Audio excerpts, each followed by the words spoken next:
अस्सलाम वालेकुम नाज़रीन, प्रोग्राम गुड़ी गल लतीफ़ चौधरी दे नाल मैं तुहाडा मेज़बान एहसन कामरे। नाज़रीन, ईरान अमरीका इसराइल जंग के असरात पाकिस्तान तक भी पहुँच गए हैं और हुण हुकूमत पाकिस्तान ने अवाम ते एक वड्डा पेट्रोल बम सुट दिता।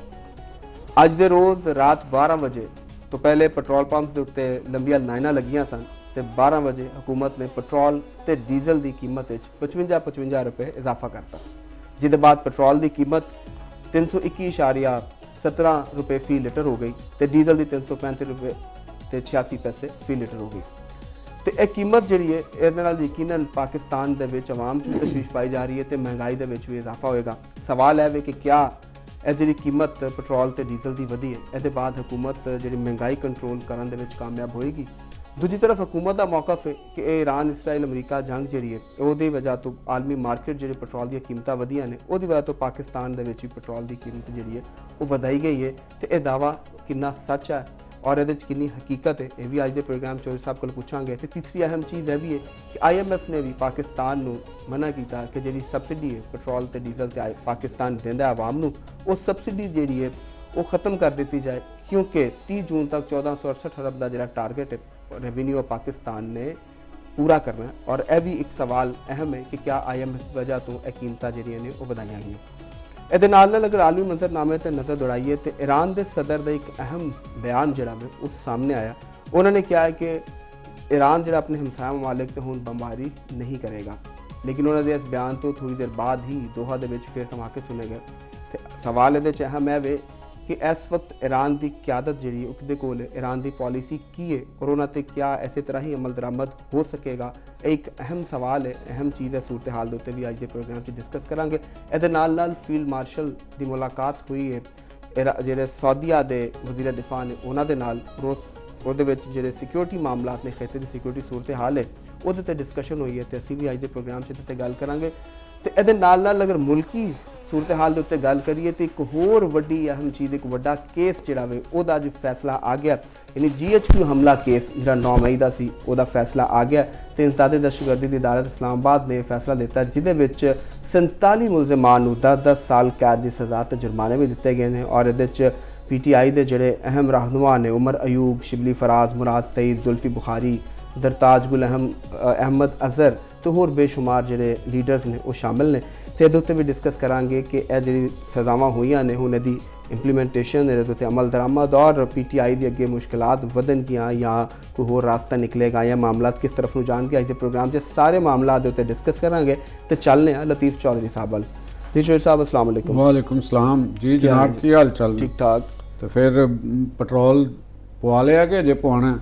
तो सर अज ही पवाया, कल तो हिम्मत नहीं सी हुई। अच्छा, लंबियां लाइनां लगियां सी तो देख के मैं वैसे एक चीज़ सोच भी रहा सी, मैं कि यार चलो कितना 10 लीटर भी अगर कोई बंदा पेट्रोल पवांदा है तो 550 रुपए की एक दिन की बचत है जी कल ही होनी सी। तो लेकिन जी खवारी सी 2-2 3-3 घंटे लाइना दी, तो मैं कहा यार तो बेहतर है कि अगले दिन ही पवा लीए, कौड़ा कुट पढ़ लीए। कौड़ा भी पढ़ो तो होर भी अगे कौड़ा कुट तुहानूं पढ़ना पेगा। लेकिन गल उही आंदी कि जी पहले भी मैं कह चुके मैं इस गल के हवाले नाल एक अवेयरनैस की जरूरत होती है अवामी सतह के उत्ते जी। पहले भी कहता इस गल के उत्ते जोर रहा है कि लोग जोड़े ने वो होशमंदी का मुजाहरा करन और एवं बिला वजह लाइनां लगाने की जरूरत कोई नहीं होंगी। दूसरी वजह यह भी वार्न किया कि कुछ जड़ियाँ पाकिस्तान की गौरमेंट मुखालिफ कुवतां ने, क्योंकि पाकिस्तान के अंदर एक मुखालफत का कोई असूल और ज़ाब्ता तो है नहीं और वो किसी भी किस्म के मुल्की मुफाद की जी तबीरो तशरी होंदी है वो भी उन्हों की अपनी होंदी है। वो जिस तरह गौरमेंट सोचती होंदी है जिन्होंने कौमी मुफाद कह रही होंदी है वो दूसरे वास्ते शायद गलत बयानी होंदी। तो वो भी अपनी पॉइंट स्कोरिंग करने वास्ते ये नहीं देखते कि भी ये हालात की ने की नहीं गए। उन्होंने ख्याल है कि अगर असी इधर वार्न किया याद होएगा तुहानूं कि वो कुवतां पेट्रोल नूं ज़खीरा कर सकदियां ने और वो एक मसनूई किल्लत पैदा कर सकदियां ने और कुछ भी इस हवाले नाल तो गौरमेंट नूं इहदे वास्ते प्लानिंग करनी चाहिए।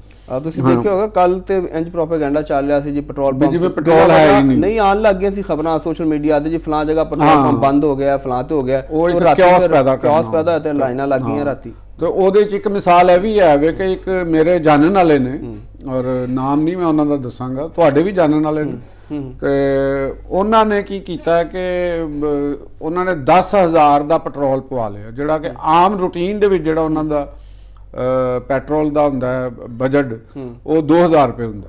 ਠੀਕ ਹੈ, ਯਾਨੀ ਡੇਲੀ 2000 ਦਾ ਪਵਾਉਂਦੇ ਨੇ। ਹਾਂ 2000 ਦਾ ਪੈਟਰੋਲ ਡੇਲੀ ਵੀ ਨਹੀਂ ਪਵਾਉਂਦੇ, ਯਾਨੀ ਇੱਕ ਵੀਕਲੀ। ਠੀਕ ਹੈ। ਤੇ ਜਾਂ 2 ਹਫ਼ਤਿਆਂ ਤੋਂ ਬਾਅਦ। ਤੇ ਉਹਨਾਂ ਨੇ 1 ਡੇ ਦੇ ਵਿੱਚ 10,000 ਦਾ ਪੈਟਰੋਲ ਪਵਾ ਲਿਆ। ਮਗਰ ਇਹ ਇੱਕ ਤਰਜ਼ ਅਮਲ ਜਿਹੜਾ ਹੁੰਦਾ ਨਾ, ਇੱਕ ਫੀਅਰ ਦੀ ਸਿਚੁਏਸ਼ਨ ਕਿ ਸਵੇਰੇ ਸ਼ਾਇਦ ਹਰ ਚੀਜ਼ ਖਤਮ ਹੋ ਜਾਣੀ ਹੈ, ਸਵੇਰ ਮੁੱਕ ਜਾਣੀ। ਤੇ ਇਸ ਨੂੰ ਪਹਿਲੇ ਵੀ ਵਾਰਨ ਕੀਤਾ ਸੀ ਕਿ ਆਵਾਮ ਨੂੰ ਵੀ ਔਰ ਗਵਰਨਮੈਂਟ ਦੇ ਉੱਤੇ ਵੀ ਕਿ ਜਿਹੜੇ ਸਟੇਕ ਹੋਲਡਰਸ ਨੇ, ਮਤਲਬ ਜਿਹੜੇ ਵੱਡੇ ਵੱਡੇ ਸਟਾਕਿਸਟ ਨੇ, ਤੁਸੀਂ ਇੱਕ ਮੈਂ ਤੁਹਾਨੂੰ ਇੱਕ ਸਿੰਪਲ ਜੀ ਮਿਸਾਲ ਦੇਣਾ ਵਾ ਕਿ ਅਗਰ ਕੁਝ ਲੋਕ ਫਰਜ਼ ਕਰੋ ਕਿ ਇੱਕ ਮਿਸਾਲ ਇੱਕ ਕੁਝ ਲੋਕ ਮੁਲਕ ਦੇ ਅੰਦਰ ਇੱਕ ਮਿਸਾਲ ਦੇ ਰਹੇ ਹਾਂ ਕਿ 1000 ਆਦਮੀ ਠੀਕ ਹੈ ਨਾ ਜੀ, 1000 ਬੰਦਾ ਹੈ ਔਰ ਉਹ ਇੱਕ ਮਲੇਸ਼ੀਅਸ ਇੰਟੈਂਟ ਦੇ ਨਾਲ ਉਹ ਗੱਲ ਕਰਦਾ ਕਿ ਤੁਸੀਂ ਇਸ ਤਰ੍ਹਾਂ ਕਰੋ ਕਿ तमाम ਲੋਕ ਜਾਓ ਤੇ ਉਹਨਾਂ ਦੇ ਕੋਲ ਮੁxtਲਿਫ ਗੱਡੀਆਂ ਨੇ, ਜੀਪਾਂ ਨੇ, ਕੁਝ ਲਾ ਲਓ ਤੇ ਇੱਕ ਬੰਦੇ ਦੇ ਜ਼ਿੰਮੇ ਤੁਸੀਂ ਲਾ ਲਓ ਕਿ 6 ਗੱਡੀਆਂ ਨੇ।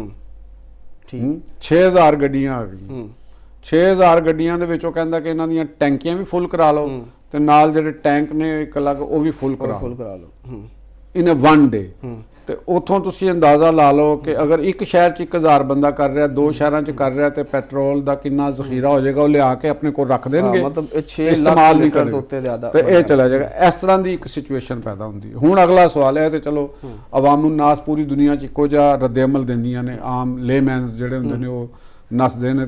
ਤੁਸੀਂ ਦੇਖਿਆ ਹੋਣਾ ਮੁxtਲਿਫ ਮੁਲਕਾਂ ਦੇ ਵਿੱਚ ਜੰਗ ਹੁੰਦੀ ਹੈ ਤੇ ਉਹਦੇ ਵਿੱਚ ਲੋਕ ਲੁਟੇਰੇ ਆ ਜਾਂਦੇ ਨੇ, ਉਹ ਘਰਾਂ ਦੇ ਵਿੱਚ ਲੁੱਟਮਾਰ ਸ਼ੁਰੂ ਕਰ ਦਿੰਦੇ ਨੇ। ਮਤਲਬ ਕਿ ਕਮੋ ਬੇਸ਼ ਪੂਰੀ ਦੁਨੀਆ ਦਾ ਇੱਕੋ ਜਿਹਾ ਫਿਨੋਮੇਨਾ ਹੁੰਦਾ ਕਿ ਜਦੋਂ ਲਾਅ ਐਂਡ ਆਰਡਰ ਟੁੱਟਦਾ ਹੈ ਤੇ ਗੈਂਗਸਟਰ ਜਿਹੜੇ ਨੇ, ਬਲੈਕਮੇਲਰ, ਜੋ ਇਹੋ ਜਿਹੀ ਸਿਚੁਏਸ਼ਨ, ਬਲੈਕ ਮਾਰਕੀਟਰ, ਮੁਨਾਫਾਖੋਰ ਔਰ ਇਸ ਤਰ੍ਹਾਂ ਦੇ ਲੋਕ ਜਿਹੜੇ ਨੇ ਨਾ, ਉਹਨਾਂ ਦੇ ਵਾਸਤੇ ਤੇ ਕੋਈ ਜੰਗ ਹੋਵੇ ਤੇ ਉਹਨਾਂ ਨੂੰ ਤਾਂ ਫਾਇਦਾ ਹੁੰਦਾ, ਕਿਓਸ ਹੋਵੇ ਉਹਨਾਂ ਨੂੰ ਫਾਇਦਾ ਹੁੰਦਾ। ਉਹ ਆਪਣਾ ਦੇਖਦੇ ਨੇ ਕਿ ਸਾਨੂੰ ਕੀ ਹੈ। ਉਹਦੇ ਨਾਲ ਹੁਣ ਅਗਲਾ ਸਵਾਲ ਆ ਜਾਂਦਾ ਕਿ ਕਿਆ ਜਿਹੜਾ ਇਹ ਹਕੂਮਤ ਨੇ ਜਵਾਜ਼ ਬਣਾਇਆ ਜੰਗ ਦਾ, ਔਰ ਦੂਸਰਾ ਇਸ ਤਰ੍ਹਾਂ ਦੀਆਂ ਖਬਰਾਂ ਆਈਆਂ ਕਿ ਸ਼ਾਇਦ ਕੋਈ IMF ਨੇ ਇਹਨਾਂ ਨੂੰ ਕਿਹਾ ਕਿ ਤੁਸੀਂ ਕੀਮਤਾਂ ਵਧਾਓ। ਸਾਡਾ ਇੱਕ ਹਮੇਸ਼ਾ ਤੋਂ ਇਹ ਸਾਡੀ ਪੋਲੀਟੀਕਲ ਜਮਾਤਾਂ ਦਾ ਔਰ ਗਵਰਨਮੈਂਟ ਦਾ ਇਹ ਇੱਕ ਰਿਹਾ, ਉਹਨਾਂ ਨੇ ਇੱਕ ਰਾਹ ਫਰਾਰ ਜਿਹਨੂੰ ਕਹਿੰਦੇ ਆ ਅਖਤਿਆਰ ਕਰਨੀ ਕਿ ਆਪਣੀ ਜਾਂ ਕੌਮ ਨੂੰ ਸੱਚ ਨਹੀਂ ਦੱਸਣਾ ਔਰ ਉਹ ਮਲਬਾ ਪਾ ਦੇਣਾ ਜੀ ਇਹ ਅਮਰੀਕਾ ਨੇ ਕਰਤਾ, ਇਹ ਇੰਡੀਆ ਨੇ ਕਰਤਾ, ਇਹ ਯਹੂਦੀਆਂ ਨੇ ਕਰ ਦਿੱਤਾ ਔਰ ਇਹ IMF ਨੇ ਕਰ ਦਿੱਤਾ। ਠੀਕ ਹੈ, ਔਰ ਅਸੀਂ ਕੁਛ ਨਹੀਂ ਕੀਤਾ। ਉਹਦੇ ਬਾਵਜੂਦ ਤੁਸੀਂ ਬੈਠੇ ਵੀ ਹੋਏ, ਤੁਸੀਂ ਬੜੀ ਡਿਟਾਈ ਔਰ ਬੇਸ਼ਰਮੀ ਦੇ ਨਾਲ ਪ੍ਰੈਸ ਕਾਨਫਰੰਸ ਵੀ ਕਰ ਰਹੇ ਹੁੰਦੇ ਔਰ ਕਹਿ ਰਹੇ ਹੁੰਦੇ ਕਿ IMF ਦੇ ਹੱਥੋਂ ਮਜਬੂਰ ਹਾਂ। ਵੀ ਤੁਸੀਂ ਕਿਸ ਚੀਜ਼ ਦੀ ਮਜਬੂਰੀ ਹੋ? ਤੁਹਾਨੂੰ ਗਵਰਨਮੈਂਟ ਅਗਰ ਦੇ ਰਹੇ ਆ, ਅਗਰ ਗਵਰਨਮੈਂਟ ਨੇ ਆਵਾਮ ਨੇ ਤੁਹਾਨੂੰ ਮੁੰਤਖਬ ਕੀਤਾ ਤੇ ਉਹ ਇਹਨਾਂ ਮਜਬੂਰੀਆਂ ਤੋਂ ਉਹਦਾ ਬਰਾਹ ਹੋਣ ਵਾਸਤੇ ਕੀਤਾ ਹੈ ਨਾ।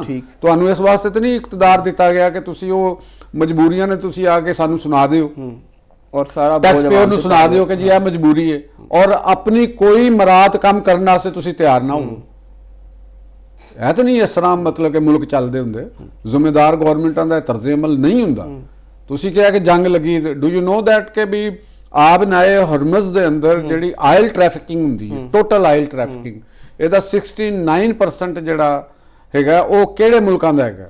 ਉਹਦੇ ਚਾਈਨਾ ਹੈ, ਇੰਡੀਆ ਹੈ, ਜਾਪਾਨ ਹੈ, ਸਾਊਥ ਕੋਰੀਆ।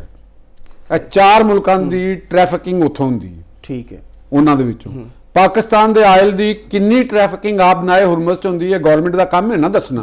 ਇਹ ਆਵਾਮ ਨੂੰ ਦੱਸਿਆ ਜਾਏ ਕਿ ਜੀ ਸਾਡਾ ਜਿਹੜਾ ਪੈਟਰੋਲ ਆਉਂਦਾ ਹੈ, ਡੇਲੀ ਆਉਂਦਾ ਹੈ, ਹਫਤਾਵਾਰ ਆਉਂਦਾ ਹੈ, ਮਹੀਨੇ ਦੇ ਵਿੱਚ ਆਉਂਦਾ ਹੈ, ਇੰਨਾ ਸ਼ਿਪ ਆਉਂਦੇ ਨੇ ਤੇ ਉਹ ਆਬ ਨਾਏ ਹਰਮਜ਼ ਦੇ ਵਿੱਚੋਂ ਨਿਕਲਦੇ ਨੇ। ਔਰ ਆਬ ਨਾਏ ਹਰਮਜ਼ ਬੰਦ ਹੈ ਜਾਂ ਉਹ ਜੁਜ਼ਵੀ ਬੰਦ ਹੈ ਜਾਂ ਉੱਥੇ ਤੁਸੀਂ ਇਹ ਵੀ ਤੁਹਾਨੂੰ ਅੰਦਾਜ਼ਾ ਹੈ ਕਿ ਉਹ ਮੁਕੰਮਲ ਬੰਦ ਨਹੀਂ ਹੈ।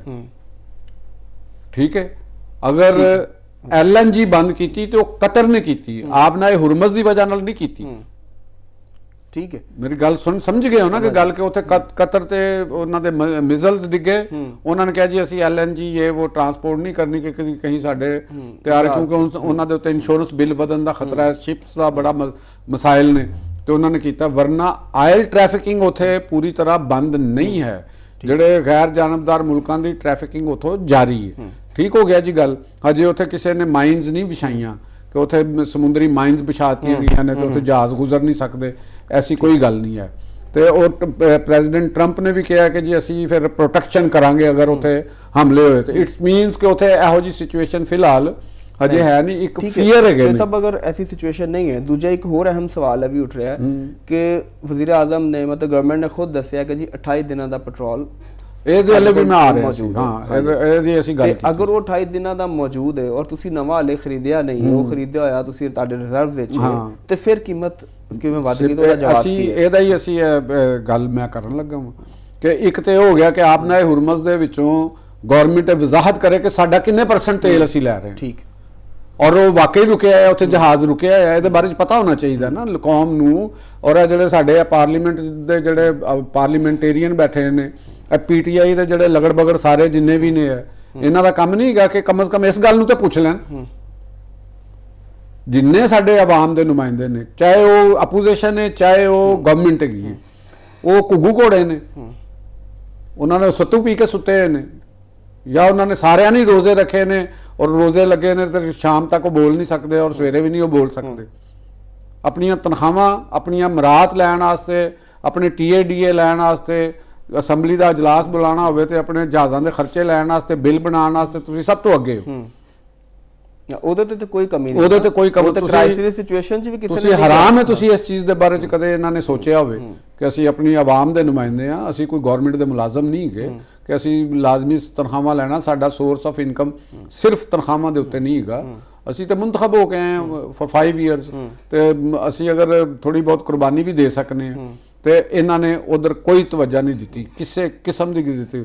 ਹੁਣ ਆ ਜਾਓ ਜੀ 28 ਦਿਨਾਂ ਦਾ ਰਿਜ਼ਰਵ ਹੈ ਔਰ ਜਿਹੜਾ ਕੱਲ ਇਜਲਾਸ ਹੋਇਆ ਜਿਹਦੇ ਵਿੱਚ ਇਹ ਬਰੀਫਿੰਗ ਦਿੱਤੀ ਗਈ ਪ੍ਰਾਈਮ ਮਿਨਿਸਟਰ ਸਾਹਿਬ ਨੂੰ, ਉਹਦੇ ਵਿੱਚ ਵੀ ਇਹ ਗੱਲ ਦੱਸੀ ਗਈ ਕਿ 20 ਡੇਜ਼ ਦਾ ਹੈ ਵੇ।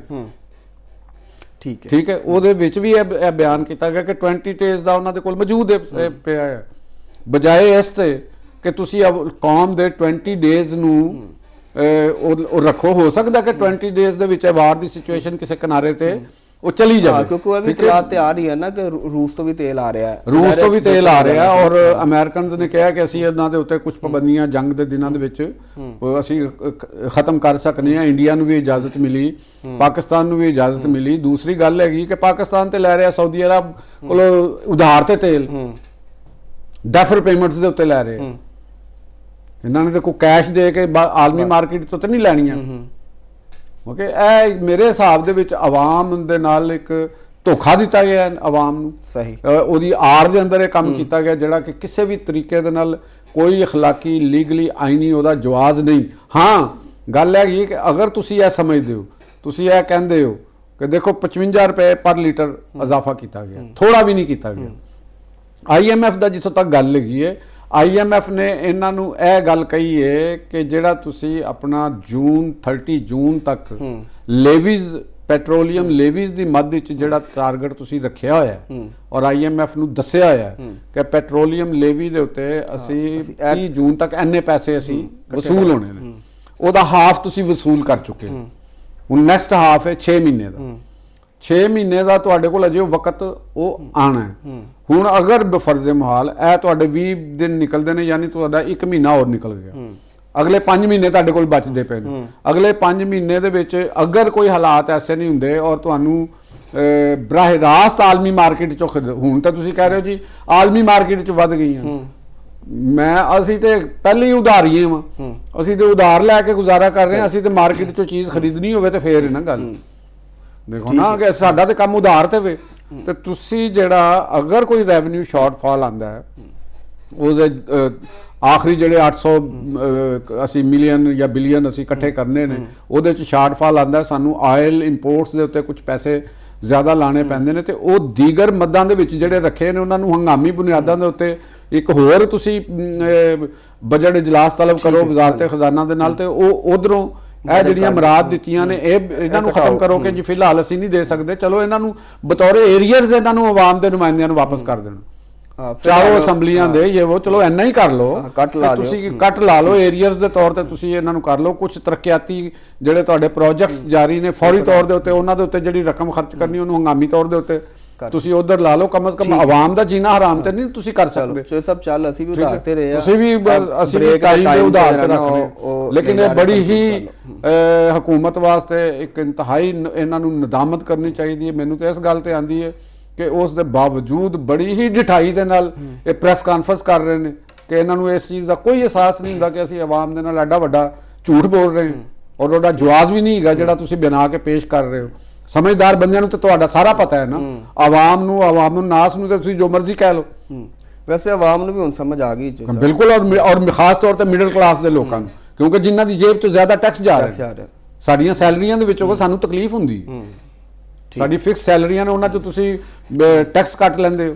ਵੱਡੇ ਵੱਡੇ ਤਾਜਰ, ਸਨਅਤਕਾਰ, ਗੋਲਡ ਦੇ ਤਾਜਰ, ਇੰਪੋਰਟਰ, ਬਲੈਕ ਮੀਟਰ, ਉਹਨਾਂ ਬਲੈਕ ਮਾਰਕੀਟਰ, ਉਹਨਾਂ ਕੋਲੋਂ ਤੁਸੀਂ ਟੈਕਸ ਨਹੀਂ ਲੈਂਦੇ, ਔਰ ਬਹੁਤ ਸਾਰਾ ਉਹਨਾਂ ਤੇ ਜਿਹੜਾ ਟੈਕਸ ਉਹਨਾਂ ਦਾ ਫਿਰ ਅਸੀਂ ਦੇਵਾਂਗੇ ਤੁਹਾਨੂੰ। ਠੀਕ ਹੈ ਨਾਜ਼ਰੀਨ, ਪ੍ਰੋਗਰਾਮ ਵਕਤ ਤੋਂ ਇੱਕ ਬ੍ਰੇਕ ਤੋਂ ਬਾਅਦ ਜਦੋਂ ਵਾਪਸ ਆਵਾਂਗੇ ਤੇ ਈਰਾਨ ਦੀ ਸੂਰਤ-ਏ-ਹਾਲ ਉੱਤੇ ਗੱਲ ਕਰਾਂਗੇ। ਸਾਡੇ ਨਾਲ ਜੁੜੇ ਰਹੋ।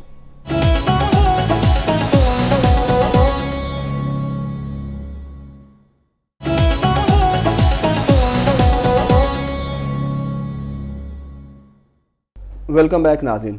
ਇਸ ਵਕਤ ਪੂਰੀ ਦੁਨੀਆ ਦੀਆਂ ਜਿਹੜੀ ਨਜ਼ਰਾਂ ਨੇ ਉਹ ਈਰਾਨ, ਅਮਰੀਕਾ, ਇਸਰਾਈਲ ਜੰਗ ਤੇ ਉਸ ਖਿੱਤੇ ਦੀ ਪੂਰੀ ਸੂਰਤ-ਏ-ਹਾਲ ਉੱਤੇ ਲੱਗੀਆਂ ਨੇ। ਤੇ ਹੁਣ ਇਰਾਨੀ ਸਦਰ ਮਸੂਦ ਪਜ਼ਸ਼ਕਿਆਨ ਦਾ ਇੱਕ ਅਹਿਮ ਬਿਆਨ ਆਇਆ ਔਰ ਉਹਨਾਂ ਨੇ ਕਿਹਾ ਕਿ ਈਰਾਨ ਜਿਹੜਾ ਆਪਣੇ ਹਮਸਾਇਆ ਮਮਾਲਿਕ ਦੇ ਉੱਤੇ ਹਮਲਾ ਨਹੀਂ ਕਰੇਗਾ। ਇਹਦੇ ਨਾਲ ਕਦਰੇ ਬਿਆਨ ਤੋਂ ਬਾਅਦ ਤੇ ਲੋਕਾਂ ਨੂੰ ਕੋਈ ਥੋੜੀ ਜਿਹੀ ਰਿਲੀਫ ਦੀ ਉਮੀਦ ਹੋਈ, ਕੋਈ ਸਕੂਨ ਥੋੜਾ ਜਿਹਾ ਨਜ਼ਰ ਆਇਆ ਕਿ ਵੀ ਠੀਕ ਹੈ, ਮਾਮਲਾਤ ਜਿਹੜੀ ਉਹਦੇ 'ਚ ਕੋਈ ਕਮੀ ਆਏਗੀ ਔਰ ਹਾਲਾਤ ਕੋ ਨਾਰਮਲਾਈਜ਼ ਹੋਣਗੇ। ਲੇਕਿਨ ਇਹਦੇ ਥੋੜੀ ਦੇਰ ਬਾਅਦ ਹੀ ईरानी सदर का जोड़ा ऐलान से थोड़ी देर बाद ही दोहा के विच एक धमाका हो गया और ये बारे हुण सवाल है उठ रहा है कि ईरान की असल ताकत किते कोल है और क्या उधर जी फौज से उन्होंने मैसेज नहीं पहुँच सकिया सी ते धमाका होया या वाकई ही जोड़ा वे कोई पॉलिसी दे विच कोई तकसीम नज़र आती।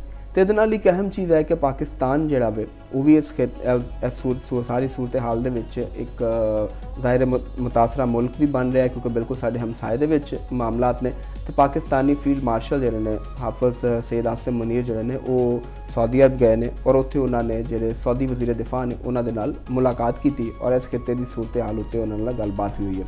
तो चलने नतीब चौधरी साहब वाले चौधरी साहब को पूछने कि चौधरी साहब सारी सूरत हाल जी है ईरान की भी, फिर पाकिस्तान, फिर सऊदी अरब भी, तो ईरान सदर कह रहे हैं कि जी असीं तो हमसाया मुल्कां ते हमला नहीं करांगे। तुसीं इह बयान नूं ते इस चीज़ नूं किस तरह देख रहे हो?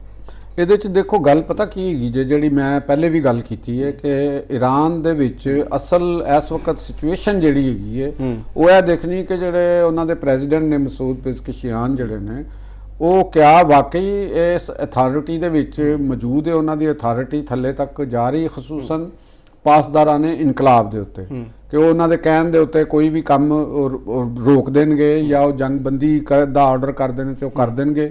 ਜਿਹੜਾ ਮੈਨੂੰ ਲੱਗ ਰਿਹਾ ਹੈ ਜਿਹੜੀ ਸਿਚੁਏਸ਼ਨ ਜਿੰਨਾ ਕਿ ਮੈਨੂੰ ਇਲਮ ਵੀ ਹੈ, ਜਿੰਨਾ ਕਿ ਮੈਂ ਸਟੱਡੀ ਵੀ ਕੀਤੀ ਹੈ, ਉਹਦੇ ਵਿੱਚ ਇਸ ਵਕਤ ਉਹਨਾਂ ਦੇ ਸੁਪਰੀਮ ਲੀਡਰ ਦੀ ਸ਼ਹਾਦਤ ਤੋਂ ਬਾਅਦ ਜਿਹੜਾ ਹੈ ਨਾ ਉਹ ਜਿਹੜਾ ਖਲਾ ਪੈਦਾ ਹੋ ਚੁੱਕਿਆ ਹੈ ਉਹ ਖਲਾ ਕੋਈ ਹੋਰ ਤੇ ਪੂਰਾ ਨਹੀਂ ਹੋ ਸਕਦਾ। ਔਰ ਪਾਸਦਾਰਾਨ ਜਿਹੜੇ ਨੇ ਜਿਹੜੇ ਇਸ ਵੇਲੇ ਮੇਨ ਜੰਗ ਦਾ ਹਿੱਸਾ ਨੇ, ਇੱਕ ਜਸਟ ਲਾਈਕ ਮੈਨੂੰ ਲੱਗ ਰਿਹਾ ਕਿ ਜਿਵੇਂ ਇੱਕ ਸਪਲਿੰਟਰ ਗਰੁੱਪ ਦੀ ਸ਼ਕਲ 'ਚ ਉਹ ਇਸ ਵੇਲੇ ਜੰਗ ਲੜ ਰਹੇ ਨੇ। ਹੁਣ ਨਾ ਤੇ ਉਹ ਨੇ ਔਰ ਉਹਨਾਂ ਦਾ ਕੋਈ ਉਹਨਾਂ ਦੀ ਜਗ੍ਹਾ ਦੇ ਉੱਤੇ ਕੋਈ ਨਵਾਂ ਸੁਪਰੀਮ ਲੀਡਰ ਦਾ ਇੰਤਖਾਬ ਵੀ ਨਹੀਂ ਹੈ। ਜਿਹੜੀਆਂ ਸਾਡੇ ਕੋਲ ਆ ਰਹੀਆਂ ਨੇ ਮੁਸਤਫਾ ਖਾਮੇਨਾਈ ਦੇ ਹਵਾਲੇ ਨਾਲ ਗੱਲਾਂ ਔਰ ਦੂਸਰੀਆਂ, ਲੇਕਿਨ ਉਹ ਵੀ ਹਜੇ ਤਸਦੀਕਸ਼ੁਦਾ ਗੱਲਾਂ ਨਹੀਂ ਹੈਗੀਆਂ ਕਿਉਂਕਿ ਉਹ ਹਾਲਤ ਇੱਥੋਂ ਤੱਕ ਦੇਖੋ ਨਾ ਕਿ ਆਇਤੁੱਲਾ ਖਾਮੇਨਾਈ ਦੀ ਹਜੇ ਤੱਕ ਤਦਫੀਨ ਤੱਕ ਨਹੀਂ ਹੋ ਸਕੀ, ਹਜੇ ਤੱਕ ਤਦਫੀਨ ਨਹੀਂ ਹੋਈ। ਇਹਦਾ ਮਤਲਬ ਕਿ ਜਿਹੜੀ ਉਹਨਾਂ ਦੀ ਲੀਡਰਸ਼ਿਪ ਬਚੀ ਹੋਈ ਹੈ ਜਾਂ ਜਿਹੜੇ ਬੰਦੇ ਕੁਝ ਉਹਨਾਂ ਦੇ ਮੌਜੂਦ ਨੇ ਉਹ ਖੁਫੀਆ ਮੁਕਾਮਾਤ ਦੇ ਉੱਤੇ ਕਿਧਰੇ ਹੋਣਗੇ ਔਰ ਉਹਨਾਂ ਦੀ ਕਮਿਊਨੀਕੇਸ਼ਨ ਕਿੰਨੀ ਕੁ ਗ੍ਰਾਸ ਰੂਟ ਲੈਵਲ ਤੱਕ ਜਾ ਰਹੀ ਹੈ ਜਾਂ ਉਹ ਕੀ ਸੋਚ ਰਹੇ ਨੇ, ਨੋਬਡੀ ਨੋਜ਼ ਇਹਦੇ ਹਵਾਲੇ ਨਾਲ। ਤੇ ਹੁਣ ਜਿਹੜੇ ਪਾਸਦਾਰਾਨ ਨੇ ਉਹ ਆਇਤੁੱਲਾ ਖਾਮੇਨਾਈ ਜਾਂ ਸੁਪਰੀਮ ਲੀਡਰ ਦੇ ਬਰਾਹ ਰਾਸਤ ਕਮਾਂਡ ਵਿੱਚ ਨੇ, ਠੀਕ ਸਦਰ ਦੀ ਕਮਾਂਡ ਵਿੱਚ ਨਹੀਂ ਗਏ ਉਹ ਉਧਰ। ਔਰ ਜਿਹੜੀ ਉਸ ਵਕਤ ਸੁਪਰੀਮ ਲੀਡਰ ਦੀ ਕਮਾਂਡ ਹੈ ਉਹ ਨਾ ਸਿਰਫ ਇੱਕ ਇੰਤਜ਼ਾਮੀ ਕਮਾਂਡ ਹੈ ਤੇ ਉਹਦੇ ਨਾਲ ਨਾਲ ਉਹ ਇੱਕ ਰੂਹਾਨੀ ਜਾਂ ਮਜ਼ਹਬੀ ਕਮਾਂਡ ਵੀ ਜਿਹੜੀ ਕਿ ਪ੍ਰੈਜ਼ੀਡੈਂਟ ਦੇ ਕੋਲ ਉਹ ਨਹੀਂ ਹੈ। ਤੇ ਹੁਣ ਸਵਾਲ ਇੱਥੇ ਆਂਦਾ ਪਿਆ ਕਿ ਜਿਹੜਾ ਈਰਾਨ ਦੇ ਵਿੱਚ ਇਸ ਵੇਲੇ ਅਗਰ ਈਰਾਨ ਗਵਰਨ ਕਰ ਰਿਹਾ ਤੇ ਉਹਨੂੰ ਕੌਣ ਗਵਰਨ ਕਰ ਰਿਹਾ? ਠੀਕ ਹੈ ਜੀ। ਉਹਨਾਂ ਦੀ ਜਿਹੜੀਆਂ ਚੀਜ਼ਾਂ ਨੇ ਉਹ ਕੌਣ ਉਹਦੀ ਹੈਂਡਲਿੰਗ ਹੋ ਰਹੀ ਹੈ? ਅਗਰ ਹੁਣ ਜਿਵੇਂ ਪ੍ਰੈਜ਼ੀਡੈਂਟ ਟਰੰਪ ਵੀ ਕਹਿੰਦੇ ਨੇ ਕਿ ਈਰਾਨ ਸਰੈਂਡਰ ਕਰ ਦੇਵੇ, ਅਗਰ ਬਫਰਜ਼ ਮੁਹਾਲ ਅਸੀਂ ਇੱਕ ਮਫਰੂਜ਼ਾ ਬਣਾਉਂਦੇ ਹਾਂ ਕਿ ਸਰੈਂਡਰ ਦਾ ਐਲਾਨ ਕੌਣ ਕਰੇਗਾ? ਠੀਕ ਹੈ। ਕਿਹਦੇ ਕਹਿਣ ਦੇ ਉੱਤੇ ਜਿਹੜੀ ਵਾਰ ਫੋਰਸ ਹੈ ਜਿਹੜੀ ਇਸ ਵੇਲੇ ਈਰਾਨ ਦੀ ਜਿਹੜੀ ਲੜ ਰਹੀ ਹੈ ਉਹ ਕਿਹਦੇ ਆਰਡਰ ਨੂੰ ਮੰਨੇਗੀ ਔਰ ਤਸਲੀਮ ਹੋਏਗੀ ਜਾਂ ਉਹ ਸਰੈਂਡਰ ਕਰ ਦੇਗੀ, ਹਥਿਆਰ ਰੱਖ ਦੇਗੀ? ਇਹਨਾਂ ਦੇ ਉੱਤੇ ਕਿਸੇ ਨੇ ਗੌਰ ਨਹੀਂ ਕੀਤਾ ਕਿ ਉਹ ਕਿੰਦੀ ਗੱਲ ਮੰਨਣਗੇ। ਸੁਪਰੀਮ ਲੀਡਰ ਤੇ ਦੁਨੀਆ ਤੇ ਹੈ ਨਹੀਂ।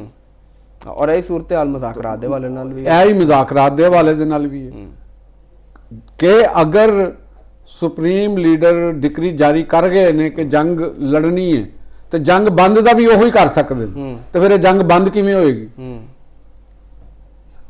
ਠੀਕ ਹੈ। ਤੇ ਇਹ ਉਲਝਣਾਂ ਨੇ, ਕੁਝ ਚੀਜ਼ਾਂ ਨੇ ਜਿਹੜੀਆਂ ਬਹੁਤ ਹੀ ਡੇਂਜਰਸ ਕਿਸਮ ਦੀਆਂ ਉਲਝਣਾਂ ਨੇ ਔਰ ਜਿਹਦੀ ਅਲਟੀਮੇਟ ਨੁਕਸਾਨ ਜਿਹੜਾ ਹੈ ਉਹ ਆਵਾਮ ਜਿਹੜੀ ਈਰਾਨ ਦੀ ਹੈ, ਜਿਹੜੀ ਅਸੀਂ ਗੱਲ ਕਰ ਰਹੇ ਹਾਂ ਜਿੱਧਰ ਅਮਰੀਕਨ ਵੀ ਇਸ਼ਾਰਾ ਕਰਦੇ ਨੇ ਕਿ ਜੰਗ ਫੈਲੇਗੀ, ਉਹ ਫੈਲਣ ਦਾ ਮਤਲਬ ਇਹ ਹੈਗਾ ਕਿ ਜੰਗ ਬੰਦ ਕੌਣ ਕਰੇਗਾ? ਇਹ ਤਾਂ ਕਬਜ਼ਾ ਹੀ ਫਿਰ ਹੋਏਗਾ ਨਾ। ਗਰਾਊਂਡ ਫੋਰਸਿਸ ਆ ਜਾਣ, ਕਿਸੇ ਦੇ ਵੀ ਆ ਜਾਣ, ਉਹ ਕਬਜ਼ਾ ਤੇ ਹੋ ਗਿਆ। ਤੇ ਉਹ ਜਿਹੜੇ ਅੰਦਰ ਪਾਸਦਾਰਾਨ ਜਾਂ ਛੋਟੇ ਛੋਟੇ ਗਰੁੱਪ ਨੇ, ਤੁਹਾਨੂੰ ਯਾਦ ਨਹੀਂ ਹੈਗਾ ਕਿ ਜਦੋਂ ਇਰਾਕ ਦੇ ਵਿੱਚ ਸੱਦਾਮ ਗਵਰਨਮੈਂਟ ਖਤਮ ਹੋ ਗਈ ਤੇ ਉਸ ਤੋਂ ਬਾਅਦ ਕਿਓਸ ਦਾ ਇੱਕ ਲੰਬਾ ਪੀਰੀਅਡ ਆਇਆ ਜਿਹਦੇ ਵਿੱਚ ਅਲ-ਕਾਇਦਾ ਔਰ ਦਾਇਸ਼ ਦਾ ਅਲ-ਕਾਇਦਾ ਦਾ ਇੱਕ ਪਾਰਟ ਜਿਹੜਾ ਨਾ ਉਹ ਦਾਇਸ਼ ਵਿੱਚ ਕਨਵਰਟ ਹੋਇਆ, ਜਿਨ੍ਹਾਂ ਦੀ ਉੱਥੇ ਮਜ਼ਾਰਾਤ ਉੱਤੇ ਬਲਾਸਟ ਹੋਏ, ਉੱਥੇ ਵੱਡੀਆਂ ਵੱਡੀਆਂ ਸ਼ਖਸੀਅਤਾਂ ਦਾ ਉਹ ਮਰਡਰ ਹੋਏ ਔਰ ਉਸ ਤੋਂ ਬਾਅਦ ਜਾ ਕੇ ਇਲੈਕਸ਼ਨ ਹੋਏ। ਹਜੇ ਤੱਕ ਇਰਾਕ ਇੱਕ ਕਿਸਮ ਦਾ ਤਕਸੀਮ ਹੋ ਗਿਆ, ਇੱਕ ਕੁਰਦ ਆਟੋਨੋਮਸ ਰੀਜਨ ਉਹ ਬਰਕਰਾਰ ਹੋ ਗਿਆ। ਤੇ ਹੁਣ ਕੱਲ ਤੇ ਅਰਬੀਲ ਦੇ ਉੱਤੇ ਵੀ ਮਿਜ਼ਾਈਲ ਹਮਲਾ ਕਰਤਾ ਗਿਆ। ਅਰਬੀਲ ਦੇ ਉੱਤੇ ਮਿਜ਼ਾਈਲ ਹਮਲਾ ਕਰਨ ਦਾ ਮਤਲਬ ਕੀ ਹੈ ਕਿ ਕੁਰਦ ਰੀਜਨ ਦੇ ਉੱਤੇ ਅਟੈਕ ਹੋ ਗਿਆ। ਈਰਾਨ ਦੇ ਵਿੱਚ ਵੀ ਕੁਰਦ ਨੇ, ਇਹਦਾ ਮਤਲਬ ਕਿ ਈਰਾਨੀ ਕੁਰਦ ਵੀ ਹਥਿਆਰਬੰਦ ਚੁੱਕਣਗੇ। ਉਹਨਾਂ ਨੇ ਈਰਾਨ ਦੀ ਤਰਫੋਂ ਇੱਕ ਖਬਰ ਸਾਹਮਣੇ ਇਹ ਆਈ, ਹੁਣ ਅਸੀਂ ਇਹ ਨਹੀਂ ਕਹਿ ਸਕਦੇ ਕਿ ਈਰਾਨ ਦੀ ਤਰਫੋਂ ਆ ਰਹੀ ਹੈ, ਕਿ ਉੱਥੇ ਕੀਤਾ ਗਿਆ ਜਿਹੜੇ ਈਰਾਨ ਦੇ ਅੰਦਰ ਕੁਰਦ ਮਲੀਸ਼ੀਆਜ਼ ਨੇ ਉਹਨਾਂ ਦੇ ਖਿਲਾਫ ਇਹ ਕੰਮ ਹੋਇਆ ਜਿਹੜਾ ਕਿ ਅਰਬੀਲ 'ਚ ਚੱਲ ਗਿਆ। ਹੁਣ ਹੋਏਗਾ ਕੀ ਕਿ ਉੱਥੇ ਹੁਣ ਜਿਹੜੇ ਈਰਾਨੀ ਕੁਰਦ ਨੇ ਉਹ ਇਰਾਕੀ ਕੁਰਦਾਂ ਨਾਲ ਮਿਲ ਕੇ ਇੱਕ ਨਵੀਂ ਇੱਕ ਉੱਥੇ ਅੰਦਰ ਖਾਨਾ ਜੰਗੀ ਦੀ ਸਿਚੁਏਸ਼ਨ ਹੋ ਗਈ। ਪਾਸਦਾਰਾਨ ਨੇ ਹਥਿਆਰ ਨਹੀਂ ਸੁੱਟਣੇ, ਵੱਡੇ ਵੈਪਨਸ ਦੀ ਜਗ੍ਹਾ ਦੇ ਉੱਤੇ ਛੋਟੇ ਵੈਪਨਸ ਦੇ ਵਿੱਚ ਗੱਲ ਆ ਗਈ।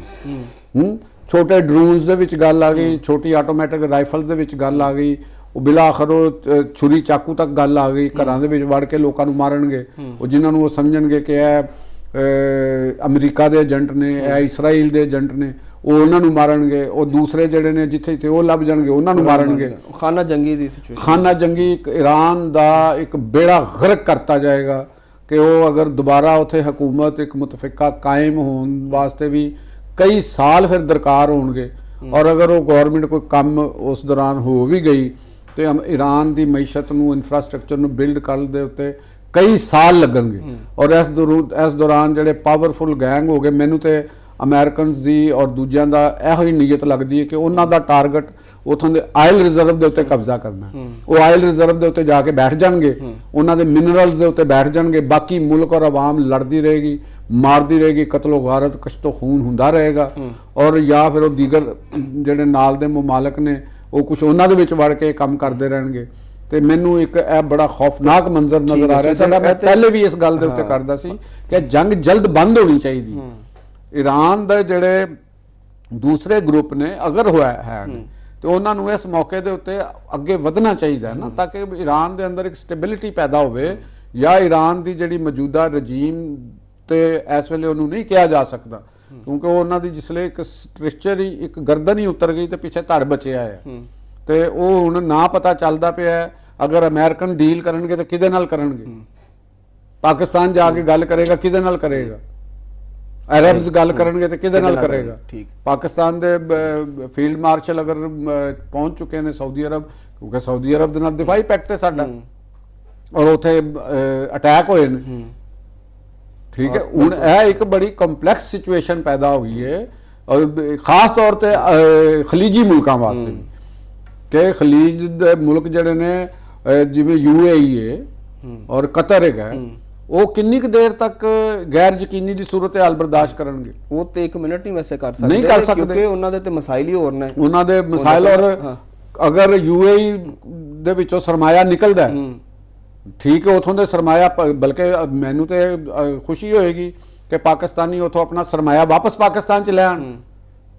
ਠੀਕ ਹੈ ਨਾ ਜੀ, ਇਹਦੇ ਨਾਲ ਤੇ ਪਾਕਿਸਤਾਨ ਨੂੰ ਫਾਇਦਾ ਹੋਏਗਾ। ਤਾਂ ਖੁਸ਼ੀ ਹੈ, ਲੇਕਿਨ ਉਹਨਾਂ ਦਾ ਹੋ ਜਾਏਗਾ, ਔਰ ਉਹਨਾਂ ਦੇ ਮਫਾਦਾਤ ਦੇਖਣੇ ਨਾ ਜੀ, ਔਰ ਉਹਨਾਂ ਦੇ ਮੁਤਬਾਦਲ ਉਹਨਾਂ ਨੇ ਗਜ਼ਾ ਦਾ ਮਨਸੂਬਾ ਬਣਾਇਆ ਹੈ UAE ਦੇ, ਔਰ ਇਹਨਾਂ ਦੇ ਤੇ ਸਭ ਤੁਹਾਡੀ ਸਾਰੀਆਂ ਗੱਲਾਂ ਤੋਂ ਇਹ ਲੱਗ ਰਿਹਾ ਕਿ ਈਰਾਨ ਦੇ ਵਾਲੇ ਨਾਲ ਇੱਕ ਵੱਡਾ ਇੱਕ ਪਲਾਨ ਹੈ, ਗ੍ਰੈਂਡ ਪਲਾਨ। ਉਹੀ ਮੈਂ ਉਹਦੇ ਚਾਹ ਰਿਹਾ ਕਿ ਤੁਹਾਡੇ ਕੋਲ ਮਜ਼ੀਦ ਤਫਸੀਲਾਤ ਉਹਦੀਆਂ ਪੁੱਛ ਲਿਆ ਜਾਣ, ਕਿਉਂਕਿ ਇੱਕ ਤਰਫ ਤੁਸੀਂ ਕਹਿ ਰਹੇ ਹੋ ਕਿ ਈਰਾਨ ਦੇ ਵਾਲੇ ਸਾਹਿਬ ਤੇ ਬਦਨੀਤੀ ਸ਼ਾਮਲ ਹੈ, ਟਰੰਪ ਸਾਹਿਬ ਨੇ ਕਹਿਤਾ, ਉਹਨਾਂ ਨੇ ਕਹਿਤਾ। ਦੂਜੀ ਤਰਫ ਉੱਥੇ ਹੁਣ ਗਜ਼ਾ ਦਾ ਜਿਹੜਾ ਪਲਾਨ ਹੈ ਉਹਦੇ 'ਚ ਉਹ ਇੱਕ ਨਵੇਂ ਉੱਥੇ ਸ਼ਹਿਰ ਬਣਾ ਰਹੇ ਦਾ ਮਤਲਬ ਹੈ ਕਿ ਉਹ ਬੜੇ ਸਮਾਰਟਲੀ ਇਹ ਜਿਹੜੇ ਗਲਫ ਕੰਟਰੀਜ਼ ਨੇ, ਦੁਬਈ ਵਗੈਰਾ ਹੈ ਨਾ, ਸਾਰਿਆਂ ਨੂੰ ਵੀ ਉਹ ਬਿਲਕੁਲ ਫਾਰਗ ਕਰ ਦੇਣਗੇ। ਮੈਨੂੰ ਤਾਂ ਇਹੋ ਹੀ ਲੱਗ ਰਿਹਾ, ਇਹਦਾ ਖਤਰਾ ਮੈਨੂੰ ਲੱਗ ਰਿਹਾ ਜਦ ਇਸ ਚੀਜ਼ ਦਾ, ਇਹ ਬਹੁਤ ਖਤਰਾ ਹੈ, ਇਹ ਬੜਾ ਗ੍ਰੈਂਡ ਪਲਾਨ ਹੈ। ਇਹ ਵੀ ਜ਼ਿਹਨ 'ਚ ਰੱਖਣਾ ਕਿ ਅਗਰ ਟਰੰਪ ਦਾ ਇਕਤਦਾਰ ਮੁੱਕ ਵੀ ਜਾਂਦਾ ਹੈ ਤੇ ਨਵੀਂ ਐਡਮਿਨਿਸਟ੍ਰੇਸ਼ਨ ਵੀ ਅਮਰੀਕਾ ਦੇ ਵਿੱਚ, ਅਗਰ ਜਿਵੇਂ ਉਹਨਾਂ ਦੇ ਮੁਆਖਜ਼ੇ ਦੀ ਗੱਲ ਹੋ ਰਹੀ ਹੈ, ਅਗਰ DJ ਵੈਂਸ ਆ ਜਾਂਦਾ ਹੈ, ਉਹ ਸ਼ਾਇਦ ਟਰੰਪ ਤੋਂ ਵੀ ਜ਼ਿਆਦਾ ਐਕਸਪੈਂਸ਼ਨਿਸਟ ਸਾਬਤ ਹੋਏਗਾ, ਕਿਉਂਕਿ ਮੇਨ ਆਦਮੀ ਉਹ ਹੋਏਗਾ ਜਿਹੜਾ ਟਰੰਪ ਦੇ ਦਾਮਾਦ ਕੁਸ਼ਨਰ ਔਰ JD ਵੈਂਸ, ਇਹ ਦੋਨੋਂ ਇੱਕੋ ਹੀ ਸੋਚ ਦੇ ਹਾਮਲ ਨੇ ਔਰ ਇੱਕੋ ਹੀ ਤਰੀਕੇ ਨਾਲ ਇਹ ਕੰਮ ਕਰ ਰਹੇ ਨੇ। ਔਰ ਇਹਨਾਂ ਦੇ ਨਾਲ ਜਿਹੜਾ ਇਜ਼ਰਾਈਲੀ ਇੱਕ ਪੂਰੇ ਦਾ ਪੂਰਾ ਗਰੁੱਪ ਹੈ, ਉਹ ਉਹਨਾਂ ਦੇ ਨਾਲ ਪੂਰੀ ਤਰ੍ਹਾਂ ਹਮ ਆਹਾਂਗੇ। ਇਹ ਇੱਕ ਦੁਨੀਆ ਦਾ ਨਵਾਂ ਡਿਜ਼ਾਈਨ ਕ੍ਰੀਏਟ ਹੋ ਰਿਹਾ ਜੇ, ਇੱਕ ਮਾਸ਼ੀ ਡਿਜ਼ਾਈਨ ਨਵਾਂ ਬਣ ਰਿਹਾ ਜਿਹਦੇ ਵਿੱਚ ਯੂਰਪ ਦੀ ਵੀ ਗੁੰਜਾਇਸ਼ ਥੋੜੀ ਜੇ, ਇੱਕ ਨਵਾਂ ਡਿਜ਼ਾਈਨ ਬਣ ਰਿਹਾ ਦੁਨੀਆ ਦੇ ਵਾਸਤੇ, ਜਿਹੜਾ ਕਿ ਜਿਹਨੂੰ ਅਮਰੀਕਨ ਜਾਂ ਟਰੰਪ ਡਾਕਟਰਾਈਨ ਲੈ ਕੇ ਅੱਗੇ ਵਧ ਰਹੇ ਨੇ। ਤੇ ਉਹਦੇ ਵਿੱਚ ਈਰਾਨ ਦਾ ਉਹਨਾਂ ਨੇ ਸਫਾਇਆ ਕਰਤਾ। ਮੈਨੂੰ ਤੇ ਸਿਰਫ ਇਸ ਚੀਜ਼ ਤੋਂ ਕੰਸਰਨ ਹੈਗਾ ਕਿ ਈਰਾਨ ਦੇ ਵਿੱਚ ਅਮਨ ਹੋਵੇ, ਸਟੇਬਲ ਗਵਰਨਮੈਂਟ ਹੋਵੇ, ਤਾਂ ਕਿ ਉੱਥੋਂ ਦੇ ਆਵਾਮ ਪੁਰਸਕੂਨ ਤਰੀਕੇ ਨਾਲ ਰਹਿ ਸਕਣ ਔਰ ਦੀਗਰ ਖਿੱਤਾ ਵੀ ਕਮ ਸੇ ਕਮ ਪੁਰਸਕੂਨ ਤੇ ਰਹੇ ਨਾ। ਜੋ ਤੁਸੀਂ ਕਹਿ ਰਹੇ ਉਹਦੇ ਹਵਾਲੇ ਨਾਲ ਤੇ ਫਿਰ ਹੈ ਕਿ ਜਿਹੜੇ ਜਿੰਨੇ ਵੀ ਇਸਲਾਮੀ ਮੁਲਕ ਨੇ ਇਹਨਾਂ ਨੂੰ ਵੀ ਫਿਰ ਸੋਚਣਾ ਪਏਗਾ ਇਸ ਹਵਾਲੇ ਨਾਲ ਕਿ ਅਗਰ ਇਹ ਪੂਰਾ ਇੱਕ ਪਲਾਨ ਹੈ ਤੇ ਸਾਰੀ ਕੰਟਰੀਜ਼ ਜਿਹੜੀਆਂ ਨੇ ਇਹਨਾਂ ਨੂੰ ਸੋਚਣਾ ਪਏਗਾ ਕਿ ਅੱਜ ਈਰਾਨ ਦੀ ਵਾਰੀ ਤੇ ਕੱਲ ਨੂੰ ਸਾਡੀ ਵਾਰੀ ਵੀ ਹੈ, ਔਰ ਇਕਨੋਮਿਕ ਹਵਾਲੇ ਨਾਲ ਵੀ ਇਹਦੀ ਵਾਰੀ ਦੇ ਨਾਲ ਨਹੀਂ ਇਹ ਸੋਚੀ ਜਾਣੀ।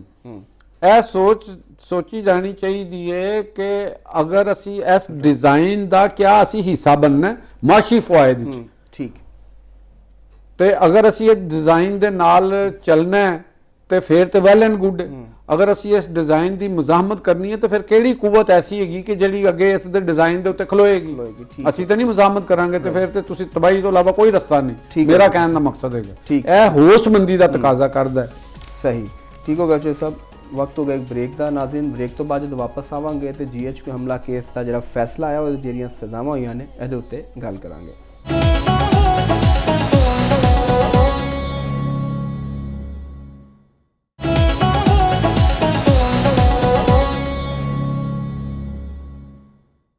ਵੈਲਕਮ ਬੈਕ ਨਾਜ਼ਰੀਨ, GHQ ਹਮਲਾ ਕੇਸ ਦੇ ਹਵਾਲੇ ਨਾਲ ਇਸਲਾਮਾਬਾਦ ਦੀ ਇੰਸਦਾਦ ਦਹਿਸ਼ਤਗਰਦੀ ਅਦਾਲਤ ਦਾ ਇੱਕ ਵੱਡਾ ਫੈਸਲਾ ਜਿਹੜਾ ਉਹ ਆ ਗਿਆ ਔਰ ਇਸ ਫੈਸਲੇ ਦੇ ਮੁਤਾਬਕ 47 ਜਿਹੜੇ ਮੁਲਜ਼ਮਾਨ ਨੇ ਉਹਨਾਂ ਨੂੰ 10-10 ਸਾਲ ਕੈਦ ਦੀ ਸਜ਼ਾ ਹੋਈ ਹੈ।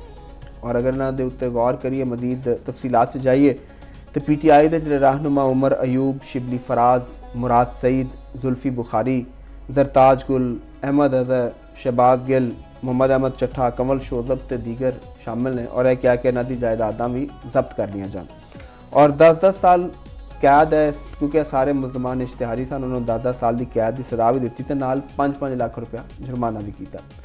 ਚੋਰੀ ਸਾਹਿਬ ਕੋਲ ਪੁੱਛਨੇ ਆ ਕਿ ਇਹ ਜਿਹੜੇ ਸਜ਼ਾਵਾਂ ਹੋਈਆਂ ਨੇ ਹੁਣ ਅੱਗੇ PTI ਵਾਸਤੇ ਕੀ ਹੋਏਗਾ ਔਰ ਇਹਨਾਂ ਰਹਿਨੁਮਾਵਾਂ ਦਾ ਅੱਗੇ ਇਹਨਾਂ ਕੋਲ ਕੀ ਆਪਸ਼ਨਸ ਨੇ ਕਾਨੂੰਨੀ ਹਵਾਲੇ ਨਾਲ ਵੀ ਔਰ ਅੱਗੇ ਸਿਆਸੀ ਤੌਰ ਤੇ ਵੀ। ਚੌਧਰੀ ਸਾਹਿਬ ਜੀ ਅੱਛਾ, ਇਹਦੇ 'ਚ ਗੱਲ ਪਤਾ ਕੀ ਜੇ, ਇਹ ਸਾਰੇ ਜਿੰਨੇ ਵੀ ਨੇ ਮਫਰੂਰ ਨੇ, ਇਹਨਾਂ ਨੇ ਸਰੈਂਡਰ ਨਹੀਂ ਕੀਤਾ। ਸਜ਼ਾਵਾਂ ਵੀ ਹੋਈਆਂ ਨੇ, ਜਿਵੇਂ ਉਮਰ ਅਯੂਬ ਵਗੈਰਾ, ਇਹਨਾਂ ਨੂੰ ਪਹਿਲੇ ਵੀ ਸਜ਼ਾਵਾਂ ਹੋਈਆਂ ਨੇ, ਲੇਕਿਨ ਇਹਨਾਂ ਨੇ ਸਰੈਂਡਰ ਨਹੀਂ ਕੀਤਾ, ਗ੍ਰਿਫਤਾਰੀ ਤੋਂ ਡਰਦੇ ਨੇ। ਲੇਕਿਨ ਮੇਰਾ ਇਹਦੇ 'ਚ ਟੇਕ ਹੈ ਵੇ ਕਿ ਦੇਖੋ ਗੱਲ ਹੈਗੀ ਕਿ ਇਸ ਫੈਸਲੇ ਦੇ ਵਿੱਚ ਇੱਕ ਉਹਨਾਂ ਨੇ ਰਾਇਤ ਦਾ ਵੀ ਅਦਾਲਤ ਨੇ ਕਿਹਾ। ਅਦਾਲਤ ਦੀ ਰਾਇਤ ਇਹ ਹੈਗੀ ਕਿ ਅਗਰ ਇਹ ਸਰੈਂਡਰ ਕਰਦੇ ਨੇ ਕਾਨੂੰਨ ਦੇ ਸਾਹਮਣੇ ਤੇ ਜਿਹੜੀ ਇਹ ਸਜ਼ਾ ਹੈਗੀ ਹੈ, ਇਹਨਾਂ ਨੂੰ ਸਜ਼ਾ ਸੁਣਾਈ ਗਈ ਹੈ, ਜੁਰਮਾਨੇ ਔਰ ਸਜ਼ਾ, ਇਹ ਮੁਅੱਤਲ ਤਸੱਵਰ ਕੀਤੀ ਜਾਏਗੀ। ਠੀਕ ਹੈ, ਔਰ ਇਹ ਆਪਣਾ ਪ੍ਰੋਪਰਲੀ ਕੇਸ ਆਪਣਾ ਫਾਈਲ ਕਰਨਗੇ, ਉਹਦੀ ਜਿਸ ਤਰ੍ਹਾਂ ਵੀ ਵਕੀਲ ਦੇ ਨਾਲ ਆਪਣੀ ਪੇਸ਼ ਹੋਣਗੇ ਔਰ ਸਰੈਂਡਰ ਕਰਨਗੇ ਔਰ ਅੱਗੋਂ ਜ਼ਮਾਨਤ ਵਾਸਤੇ ਔਰ ਇਹਨਾਂ ਚੀਜ਼ਾਂ ਵਾਸਤੇ ਅਪਲਾਈ ਕਰਨਗੇ। ਇਹਦੇ 'ਚ ਗੱਲ ਇੱਕ ਹੈਗੀ ਹੈ ਕਿ ਪਹਿਲੀ ਗੱਲ ਤੇ ਇਹਨਾਂ ਨੂੰ PTI ਦੀ ਹੈ, ਜਿਹੜੇ ਵੀ ਇਹ ਮਫਰੂਰ ਨੇ ਲੋਕ ਨੇ, ਇਹਨਾਂ ਨੂੰ ਇਹ ਚੀਜ਼ ਬਿਲਕੁਲ ਮੱਦੇ ਨਜ਼ਰ ਰੱਖਣੀ ਚਾਹੀਦੀ ਹੈ ਕਿ ਫਰਾਰ ਜਿਹੜਾ ਕਾਨੂੰਨ ਤੋਂ ਇਹ ਕੋਈ ਹੱਲ ਨਹੀਂ ਹੈ। ਠੀਕ, ਤੁਹਾਨੂੰ ਫਰਾਰ ਦਾ ਰਸਤਾ ਜਿਨ੍ਹਾਂ ਨੇ ਵੀ ਦੱਸਿਆ, ਅਗਰ ਤੁਸੀਂ ਕਿਸੇ ਨਾਲ ਮਸ਼ਵਰਾ ਇਹਨਾਂ ਨੇ ਕੀਤਾ ਹੈ ਜਾਂ ਕਿਸੇ ਇਹਨਾਂ ਨੂੰ ਲਾਇਰਸ ਨੇ ਦੱਸਿਆ, ਮੇਰਾ ਨਹੀਂ ਖਿਆਲ ਕਿ ਜਿਹੜਾ ਕੋਈ ਅੱਛਾ ਲਾਇਰ ਹੋਏਗਾ ਉਹ ਇਹ ਮਸ਼ਵਰਾ ਦੇਗਾ। ਇਹਨਾਂ ਨੂੰ ਕਾਨੂੰਨ ਦੇ ਅੱਗੇ ਸਰੈਂਡਰ ਕਰਨਾ ਚਾਹੀਦਾ ਹੈ ਔਰ ਕਾਨੂੰਨ ਦੇ ਅੰਦਰ ਮੌਜੂਦ ਜਿਹੜੀਆਂ ਰਿਆਇਤਾਂ ਨੇ, ਦੇਖੋ ਕਾਨੂੰਨ ਦੇ ਵਿੱਚ ਬਹੁਤ ਸਾਰੀਆਂ ਰਿਆਇਤਾਂ ਨੇ, ਉਹ ਅਗਰ ਤੁਹਾਡਾ ਲਾਇਰ ਅੱਛਾ ਹੈ ਉਹ ਤੁਹਾਨੂੰ ਉਹ ਰਿਆਇਤਾਂ ਦੇ ਹਵਾਲੇ ਨਾਲ ਤੁਸੀਂ ਦਰਖਾਸਤਾਂ ਦੇ ਕੇ ਪਟੀਸ਼ਨ ਦਾਇਰ ਕਰਕੇ ਉਹ ਕਰ ਸਕਦੇ। ਇਸ ਦੇ ਵਿੱਚ ਤੇ ਕੋਰਟ ਨੇ ਤੁਹਾਨੂੰ ਖੁਦ ਹੀ ਰਾਇਤ ਦੇ ਦਿੱਤੀ ਕਿ ਜਿਹੜੇ ਪੇਸ਼ ਹੋ ਜਾਣ ਉਹਨਾਂ ਨੂੰ ਸਰੈਂਡਰ ਉਹ ਸਜ਼ਾ ਮੁਅੱਤਲ ਹੋਏਗੀ। ਦੇਖੋ ਗੱਲ ਹੈਗੀ ਕਿ ਇਹ ਹੁਣ ਚਾਹੇ ਇਹ ਝੂਠਾ ਹੈ ਇਹਨਾਂ ਦੀ ਨਜ਼ਰ ਵਿੱਚ ਜਾਂ ਸੱਚਾ ਕੇਸ ਹੈ, ਇਹ ਤੁਹਾਡੇ ਤੇ ਦਾਇਰ ਹੋ ਚੁੱਕਿਆ ਹੈ, ਇਹਦੇ ਵਿੱਚ ਤੁਹਾਨੂੰ ਸਜ਼ਾ ਹੋ ਚੁੱਕੀ ਹੈ। ਇਹ ਤੁਹਾਨੂੰ ਕਾਨੂੰਨ ਦਾ ਰਸਤਾ ਲੈਣਾ ਹੀ ਪਏਗਾ। ਹਰ ਸੂਰਤ ਵਿੱਚ ਤੁਸੀਂ ਫਰਾਰ ਹੋ ਕੇ ਆਪਣੇ ਮਸਾਇਲ ਦੇ ਵਿੱਚ ਇਜ਼ਾਫਾ ਇਸ ਸੂਰਤ ਵਿੱਚ ਕਰ ਰਹੇ ਹੋ ਕਿ ਦੇਖੋ ਅਗਰ ਇੱਕ ਬੰਦੇ ਨੂੰ 10 ਸਾਲ ਸਜ਼ਾ ਹੈ, ਉਹ ਅੱਜ ਸੁਣਾਈ ਗਈ ਹੈ ਸਜ਼ਾ, ਉਹ 2 ਸਾਲ ਉਹ ਮਫਰੂਰ ਰਹਿੰਦਾ, 2 ਸਾਲ ਦੇ ਵਿੱਚੋਂ ਉਹਦੀ ਸਜ਼ਾ 8 ਸਾਲ ਰਹਿ ਜਾਣੀ ਚਾਹੀਦੀ, ਲੇਕਿਨ ਜਦੋਂ ਉਹ ਦੁਬਾਰਾ ਸਰੈਂਡਰ ਕਰੇਗਾ ਤੇ ਉਹ 10 ਸਾਲ ਦੀ ਉਹਨੂੰ ਭੁਗਤਣੀ ਪਏਗੀ। ਠੀਕ, ਸਹੀ। ਇਸ ਵਾਸਤੇ ਕਾਨੂੰਨ ਦੇ ਅੰਦਰ ਰਾਇਤ ਲੈਣੀ ਚਾਹੀਦੀ ਹੈ। ਕਾਨੂੰਨ ਰਾਇਤਾਂ ਦੇ ਰਿਹਾ ਹੈ, ਜ਼ਮਾਨਤ ਦਾ ਹੱਕ ਤੁਹਾਡੇ ਕੋਲ ਮੌਜੂਦ ਹੈ, ਗਵਾਹ ਤੁਸੀਂ ਪੇਸ਼ ਕਰ ਸਕਦੇ ਹੋ। ਉਹ ਹੁਣ ਤੁਹਾਨੂੰ ਇੱਕ ਜ਼ਿੰਮੇਦਾਰ ਸਿਆਸਤਦਾਨ ਦੀ ਸ਼ਕਲ ਅਖਤਿਆਰ ਕਰਨੀ ਚਾਹੀਦੀ ਹੈ। ਇਹ ਖਾਸੀ ਮੇਰਾ ਖਿਆਲ ਹੈ ਕਿ PTI ਦੇ ਜਿੰਨੇ ਵੀ ਲੀਡਰ ਨੇ ਉਹਨਾਂ ਨੂੰ ਮੇਕ ਸੈਂਸ ਇਸ ਵੱਲ ਨਾ ਕਰਨੀ ਚਾਹੀਦੀ ਹੈ ਔਰ ਜਿਹੜੀ ਉਹਨਾਂ ਨੇ ਪਾਲਿਸੀਆਂ ਅਖਤਿਆਰ ਕੀਤੀਆਂ, ਜਿਸ ਤਰੀਕੇ ਦੇ ਨਾਲ ਉਹਨਾਂ ਨੇ ਅਦਮ ਇਸਤਹਿਕਾਮ ਪੈਦਾ ਕਰਨ ਦੀ ਕੋਸ਼ਿਸ਼ ਕੀਤੀ, ਉਹਨਾਂ ਨੂੰ ਉਹਦਾ ਬਹੁਤ ਨੈਗੇਟਿਵ ਰਿਜ਼ਲਟ ਮਿਲਿਆ। ਤੇ ਨੈਗੇਟਿਵ ਰਿਜ਼ਲਟ ਦੇ ਨਾਲ ਔਰ ਕਾਨੂੰਨ ਦੇ ਤਸਾਦਮ ਦੇ ਨਾਲ ਤੁਸੀਂ ਕਦੇ ਵੀ ਨਹੀਂ ਜਿੱਤ ਸਕਦੇ।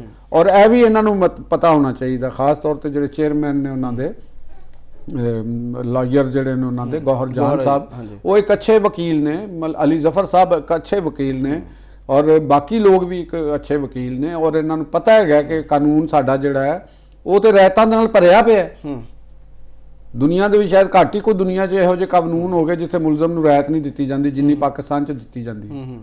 ਠੀਕ ਹੈ ਨਾ ਜੀ। ਇੱਥੇ ਤੇ ਇਮਰਾਨ ਖਾਨ ਦੇ ਉੱਤੇ ਹਤਕ ਇੱਜ਼ਤ ਦਾ ਕੇਸ ਕਿਦੋਂ ਦਾ ਚੱਲਿਆ ਗਿਆ, ਉਹਨਾਂ ਨੇ 4 ਸਾਲ ਤੋਂ ਜਵਾਬ ਹੀ ਨਹੀਂ ਜਮ੍ਹਾਂ ਕਰਵਾਇਆ। ਉਹ ਪਹਿਲੀ ਵਾਰੀ ਜਵਾਬ ਹੱਕੇ ਦਫਾ ਵਾਸਤੇ ਗਏ ਨੇ ਤੇ ਕਿਉਂਕਿ ਕੋਰਟ ਨੇ ਉਹਨਾਂ ਦਾ ਹੱਕੇ ਦਫਾ ਕਰ। ਦੁਨੀਆ ਦੇ ਵਿੱਚ ਕੋਈ ਇਹੋ ਜਿਹਾ ਨਿਜ਼ਾਮੇ ਇਨਸਾਫ ਹੈ ਵੇ ਕਿ ਇੰਨੀ ਲੰਮੀ ਛੂਟ ਤੁਹਾਨੂੰ ਦੇ ਰਿਹਾ ਹੋਵੇ? ਇੱਥੇ ਤੇ ਮੈਨੂੰ ਲੱਗਦਾ ਇਨਸਾਫ ਹੀ ਨਹੀਂ, ਛੂਟ ਹੀ ਛੂਟ ਹੈ। ਤੇ ਉਹਨਾਂ ਨੂੰ ਇਹਦੇ ਤੋਂ ਫਾਇਦਾ ਲੈਣਾ ਚਾਹੀਦਾ ਹੈ। ਆਪਣੇ ਤੇ ਦਾਗ ਕਿਉਂ ਲਾਇਆ ਹੈ ਮਫਰੂਰੀ ਦਾ? ਜਦ ਕਿ 8 ਜਨਵਰੀ ਨੂੰ ਤੇ ਇਸ਼ਤਿਹਾਰ ਦਿੱਤਾ ਗਿਆ ਸੀ ਬਕਾਇਦਾ, ਇਸ਼ਤਿਹਾਰ ਦਿੱਤਾ ਗਿਆ। ਇਹ PTI ਵਾਲੇ ਅਗਰ ਪੋਜ਼ਿਟਿਵ ਪੋਲਿਟਿਕਸ ਨੂੰ ਪੋਲਿਟਿਕਸ ਸਮਝਣ, ਪਾਰਲੀਮੈਂਟ ਦੇ ਅੰਦਰ ਬੈਠਣ, ਜਿਵੇਂ ਇਹਨਾਂ ਦੇ ਆਪੋਜੀਸ਼ਨ ਲੀਡਰਸ਼ਿਪ ਨੇ ਜਾ ਕੇ ਤੇ ਉਹ ਅਹਿਮ ਇਜਲਾਸ ਦੇ ਵਿੱਚੋਂ ਨਹੀਂ ਗਏ, ਇਹਦੇ ਨਾਲ ਤੁਸੀਂ ਗਵਰਨਮੈਂਟ ਦਾ ਕੀ ਬਿਗਾੜ ਕੀਤਾ ਸੀ? ਕੀ ਕਰ ਲਿਆ ਗਵਰਨਮੈਂਟ ਦਾ? ਕੁਝ ਵੀ ਨਹੀਂ ਕਰ ਲਿਆ। ਉਹਨਾਂ ਦੇ ਜਿਵੇਂ ਉਹ ਬਿਆਨ ਅੱਜ ਕੱਲ ਉਹ ਦੇ ਰਹੇ ਨੇ ਗੌਹਰ ਜਾਨ ਸਾਹਿਬ, ਤੇ ਮੈਨੂੰ ਤਾਂ ਲੱਗਦਾ ਕਿ ਰੋਜ਼ ਨਾ ਲੱਗ ਪੈਣਗੇ ਬਿਆਨ ਦਿੰਦੇ ਆ ਆਪਣੀ ਬੇਬਸੀ ਦਾ ਜਿਸ ਤਰ੍ਹਾਂ ਉਹ ਇਜ਼ਹਾਰ ਕਰਦੇ। ਤੇ ਸੈਲਫ ਪਾਈਟੀ ਵੀ ਇੱਕ ਅੱਛੀ ਚੀਜ਼ ਨਹੀਂ ਹੈ ਕਿ ਤੁਸੀਂ ਆਪਣੇ ਆਪ ਨੂੰ ਮਜ਼ਲੂਮ ਬਣਾ ਕੇ ਪੇਸ਼ ਕਰੀ ਜਾਓ, ਜਦਕਿ ਅਦਾਦੋ ਸ਼ਮਾਰ ਔਰ ਹਕਾਇਕ ਦੱਸ ਰਹੇ ਹੋਣ ਕਿ ਤੁਸੀਂ ਮਜ਼ਲੂਮੀਅਤ ਦੇ ਖਾਨੇ 'ਚ ਫਾਲ ਨਹੀਂ ਕਰ ਰਹੇ। ਠੀਕ, ਤੇ ਤੁਹਾਡੀ ਮਜ਼ਲੂਮੀਅਤ ਨੂੰ ਕੌਣ ਮੰਨੇਗਾ? ਪਹਿਲੇ ਮਜ਼ਲੂਮੀਅਤ ਦਾ ਹਕਾਇਕ ਦੇ ਨਾਲ, ਫੈਕਟਸ ਦੇ ਨਾਲ ਤੁਹਾਨੂੰ ਸਾਬਤ ਕਰਨਾ ਪਏਗਾ ਕਿ ਅਸੀਂ ਮਜ਼ਲੂਮ ਹਾਂ। ਇਸ ਤਰ੍ਹਾਂ ਲੱਗਦਾ ਨਾ ਕਿ ਉਹ ਤੇ ਜ਼ਿਆਦਾ ਨੈਰੇਟਿਵ ਬਿਲਡਿੰਗ ਦੇ ਉੱਤੇ ਫੋਕਸ ਜ਼ਿਆਦਾ ਹੁੰਦਾ ਹੈ। ਹੁਣ ਦੇਖੋ ਨਾ, ਇਹ ਹੁਣ ਕੇਸ ਸਜ਼ਾਵਾਂ ਹੋ ਗਈਆਂ ਨੇ, ਹੁਣ ਇਹ ਤੇ ਪ੍ਰੋਪਰ ਇੱਕ ਹਾਈਪ ਕ੍ਰੀਏਟ ਕੀਤੀ ਜਾਏਗੀ, ਫਿਰ ਇਨਸਾਨੀ ਹਕੂਕ ਦਾ ਮਸਲਾ ਬਣਾਇਆ ਜਾਏਗਾ, ਸਜ਼ਾਵਾਂ ਨੂੰ ਕਿੰਨੀਆਂ ਸਜ਼ਾਵਾਂ ਹੋ ਗਈਆਂ ਦੇਖੋ ਜੀ ਸਾਰੇ ਲੀਡਰਸ਼ਿਪ ਦੇ ਉੱਤੇ। ਉਹ ਤੇ ਬੇਸਿਕਲੀ ਇਸ ਤਰ੍ਹਾਂ ਆਪਣੇ ਪਲੀ ਕਰਦਾ ਹੈ ਨਾ। ਔਰ ਆਵਾਮ ਜਿਹੜਾ ਤੁਸੀਂ ਮਜ਼ਲੂਮੀਅਤ ਦਾ ਵੀ ਕਹਿ ਰਹੇ ਹੋ ਤੇ ਆਪਣੇ ਜਿਹੜੇ ਫਾਲੋਅਰਸ ਉਹਨਾਂ ਨੂੰ ਤਾਂ ਦੱਸ ਦੇਣੇ ਕਿ ਅਸੀਂ ਤੇ ਮਜ਼ਲੂਮ ਹਾਂ, ਸਾਡੇ ਤਾਂ ਬਹੁਤ ਜ਼ੁਲਮ ਹੋ ਰਿਹਾ। ਦੇਖੋ ਜਿਹੜੀ ਪ੍ਰੋਪੋਗੰਡਾ ਤੁਸੀਂ ਅਗਰ ਤੇ ਹਕਾਇਕ ਦੇ ਨਾਲ ਫੇਸ ਕਰਕੇ ਤੇ ਉਹਦੇ ਨਾਲ ਮਿਲਦਾ ਜੁਲਦਾ ਪ੍ਰੋਪੋਗੰਡਾ ਲੈਣਾ ਹੈ, ਉਹ ਤੇ ਠੀਕ ਹੈ। ਇੱਕ ਬੇਸਲੈਸ ਪ੍ਰੋਪੋਗੰਡੇ ਦੇ ਡੇਜ਼ ਆਰ ਓਵਰਸ, ਰਾਈਟ। ਉਹਦੀ ਪਾਕਿਸਤਾਨ ਦੇ ਵਿੱਚ ਵੀ ਨਹੀਂ, ਨਾ ਹੀ ਦੁਨੀਆ 'ਚ ਕੋਈ ਗੁੰਜਾਇਸ਼ ਰਹਿ ਗਈ ਹੋਈ ਹੈ। ਤੇ PTI ਦੀ ਪੋਲਿਟਿਕਸ ਉਨੀ ਦੇਰ ਹੀ ਜ਼ਿੰਦਾ ਰਹਿ ਸਕੇਗੀ ਜੇ ਅਗਰ ਉਹਨਾਂ ਨੇ ਹਜੇ ਵੀ ਵਕਤ ਉਹਨਾਂ ਨੂੰ ਅਜੇ ਵੀ ਪਾਕਿਸਤਾਨ ਦੇ ਸਿਸਟਮ ਨੇ ਜਿੰਨੀ ਰਾਇਤ ਇਹਨਾਂ ਨੂੰ ਦਿੱਤੀ ਹੈ ਦੁਨੀਆ ਦੇ ਵਿੱਚ ਸ਼ਾਇਦ ਕੋਈ ਸਿਸਟਮ ਨਾ ਦੇ ਸਕੇ। ਕਿਸੇ ਵੀ ਸਿਸਟਮ ਦੇ ਵਿੱਚ ਇਸ ਤਰ੍ਹਾਂ ਦੀ ਮੂੰਹ ਜ਼ੋਰੀ ਨੂੰ ਰਾਇਤ ਦੇਣਾ, ਉਹਨੂੰ ਬਰਦਾਸ਼ਤ ਕਰਨਾ ਕਿਸੇ ਸਿਸਟਮ 'ਚ ਗੁੰਜਾਇਸ਼ ਨਹੀਂ। ਇਹ ਪਾਕਿਸਤਾਨ ਨੇ ਉਹਨਾਂ ਨੂੰ ਦਿੱਤੀ ਔਰ ਉਸ ਵਾਸਤੇ ਦਿੱਤੀ ਕਿ ਉਹ ਸਿਸਟਮ ਦੇ ਸਟੇਕ ਹੋਲਡਰ ਸਨ। ਅਗਰ ਸਿਸਟਮ ਦੇ ਸਟੇਕ ਹੋਲਡਰ ਹੀ ਸਿਸਟਮ ਨੂੰ ਅਦਮ ਇਸਤਹਿਕਾਮ ਕਰਨ ਲੱਗ ਪੈਣ ਤੇ ਬੜਾ ਖਤਰਨਾਕ ਔਰ ਬੜਾ ਇੱਕ ਅਲਮਨਾਕ ਸੂਰਤ ਹਾਲ ਹੁੰਦੀ ਹੈ। ਮੇਰਾ ਖਿਆਲ ਹੈ ਕਿ ਪੀਟੀਆਈ ਵਾਲਿਆਂ ਨੂੰ ਔਰ ਇਹ ਜਿਹੜੇ ਪੀਟੀਆਈ ਨੂੰ ਤੇ ਇਹਨਾਂ ਲੋਕਾਂ ਨੂੰ ਆਪੋਜੀਸ਼ਨ ਲੀਡਰ ਹੀ ਨਹੀਂ ਸੀ ਬਣਾਉਣਾ ਚਾਹੀਦਾ। ਸਹੀ, ਚਲੋ, ਲੇਕਿਨ ਉਹਨਾਂ ਨੇ ਬਣਾ ਕੇ ਇੱਕ ਗੇਮ ਕੀਤੀ ਜਿਹੜੀ तमाम ਫਲਾਪ ਹੋਈਆਂ ਨੇ। ਤੇ ਮੇਰਾ ਖਿਆਲ ਹੈ ਕਿ ਸ਼ਾਇਦ ਇਹਦੇ ਨਾਲੋਂ ਜਿਹੜੇ ਸਾਡੇ ਜੋ ਲੋਕ ਮਫਰੂਰ ਨੇ ਇਹਨਾਂ ਨੂੰ ਪੇਸ਼ ਹੋਣਾ ਚਾਹੀਦਾ ਤਾਂ ਕਿ ਮੰਜ਼ਰ ਤੇ ਆਉਣ, अपनी सजावां ख़त्म करान और ये मेन स्ट्रीम अगर ये पॉलिटिक्स करना चाहते हैं तो मेन स्ट्रीम पॉलिटिक्स करन। ठीक हो गया चो साहब, प्रोग्राम का वक्त चलो ख़त्म हो रहा तो तुसी आवाम नूं कोई पैगाम ਜਿਹੜਾ ਸਾਡੇ ਵੇਖਣ ਵਾਲੇ ਨਾਜ਼ਰੀਨ ਨੂੰ ਦੇਣਾ ਚਾਹੁੰਦੇ? ਆਵਾਮ ਨੂੰ ਪੈਗਾਮ ਇਹੋ ਹੀ ਹੈ ਕਿ ਜਿਹੜਾ ਕੱਲ ਰਾਤ ਨੂੰ ਰੋਜ਼ਿਆਂ ਤੋਂ ਬਾਅਦ ਜੋ ਅਸੀਂ ਮੰਜ਼ਰਨਾਮਾ ਦੇਖ ਰਹੇ ਸੀ ਪੈਟਰੋਲ ਪੰਪਾਂ ਦੇ ਉੱਤੇ ਔਰ ਉਹਦਾ ਰਿਜ਼ਲਟ ਜਿਹੜਾ ਕਿਓਸ ਆਵਾਮ ਨੇ ਜਿਸ ਤਰੀਕੇ ਦੇ ਨਾਲ ਫੈਲਾਇਆ, ਅਸੀਂ ਪਹਿਲੇ ਵੀ ਕਹਿੰਦੇ ਰਹੇ ਉਹਨਾਂ ਨੂੰ ਕਿ ਤੁਸੀਂ ਸਬਰ ਔਰ ਤਹੱਮਲ ਦਾ ਮੁਜ਼ਾਹਰਾ ਕਰੋ, ਕੁਛ ਨਹੀਂ ਹੁੰਦਾ। ਪਾਕਿਸਤਾਨ ਖੁਦਾ ਨਾ ਖਾਸਤਾ ਉਹ ਪਾਕਿਸਤਾਨ ਤੇ ਜੰਗ ਮੁਸੱਲਤ ਨਹੀਂ ਔਰ ਨਾ ਹੀ ਪਾਕਿਸਤਾਨ ਤੱਕ ਜੰਗ ਦੇ ਆਉਣ ਦੇ ਕੋਈ ਐਡੇ ਆਸਾਰ ਨਜ਼ਰ ਆਉਂਦੇ ਨੇ। ਬਹਰਾਨ ਜ਼ਰੂਰ ਆਉਂਦੇ ਨੇ, ਉਹ ਤੇ ਪੂਰੀ ਦੁਨੀਆ ਦੇ ਵਿੱਚ ਆ ਰਹੇ ਨੇ, ਕੋਈ ਇਕੱਲੇ ਸਾਡੇ ਤੇ ਨਹੀਂ ਆ ਰਹੇ ਜਿਹੜੇ ਉਥੋਂ ਦੇ ਨਾਲ ਲਿੰਕ ਨੇ। ਤੇ ਲਿਹਾਜ਼ਾ ਸਬਰ ਔਰ ਤਹੱਮਲ ਦਾ ਮੁਜ਼ਾਹਰਾ ਕਰੋ। ਆਵਾਮ ਨੂੰ ਚਾਹੀਦਾ ਹੈਗਾ ਕਿ ਅਗਰ ਉਹਨਾਂ ਦੇ ਪੈਟਰੋਲ ਦੀ ਜ਼ਰੂਰਤ 1 ਲੀਟਰ ਦੀ ਹੈਗੀ ਤਾਂ ਉਹ 1 ਲੀਟਰ ਤੱਕ ਹੀ ਰਹਿਣ। ਇਹ ਨਹੀਂ ਕਿ ਉਹ 15 20 50 100 ਲੀਟਰ ਇੱਕੋ ਵਾਰੀ ਕਰਾ ਲੈਣ ਤੇ ਘਰ ਦੇ ਵਿੱਚ ਪਿਆ ਰਹੇਗਾ ਤੇ ਕਈ ਲੋਕਾਂ ਦਾ ਹੱਕ ਮਾਰਿਆ ਜਾਏਗਾ ਤੇ ਇੱਕ ਅਫਰਾ ਤਫਰੀ ਕਿਓਸ ਫੈਲਣ ਤੋਂ ਗਰੇਜ਼ ਕੀਤਾ ਜਾਵੇ। मेरा तो ये अज का पैगाम ठीक है जो साहब, बड़ा बेहतरीन पैगाम है। बिल्कुल तुहाडी गल ठीक है। अगर पेट्रोल जिहड़ा वे वो जिवें हुकूमत नूं कल वज़ीर आज़म नूं ब्रीफिंग दी गई सी कि 20 दिनों का अगर मौजूद है तो अगर वो पहले ही 5 7 8 10 दिनों के ही सारा पेट्रोल दखीला करके रख लिया जाएगा तो अगले दिन जिहड़े ने वो मुश्किलात दे हो सकते हैं। तो बहरहाल जी सानूं सब नूं जिहड़ा वे अपनी जिम्मेदारी का मुजाहरा करना चाहिए। इस दुआ दे नाल, इस उम्मीद, इस यकीन दे नाल कि पाकिस्तान और दुनिया की जिहड़ी सूरत हाल है वो बेहतर होएगी और इत्थे जंगां दा जिहड़ा वे खात्मा होएगा। ਤੁਹਾਡੇ ਕੋਲ ਇਜਾਜ਼ਤ ਚਾਹੁੰਦੇ ਹਾਂ ਤੇ ਹਾਜ਼ਰ ਹੋਵਾਂਗੇ ਅਗਲੇ ਜੁਮੇਰਾਤ ਤੇ ਕਰਾਂਗੇ ਗੂੜੀ ਗੱਲ ਲਤੀਫ ਚੌਧਰੀ ਦੇ ਨਾਲ।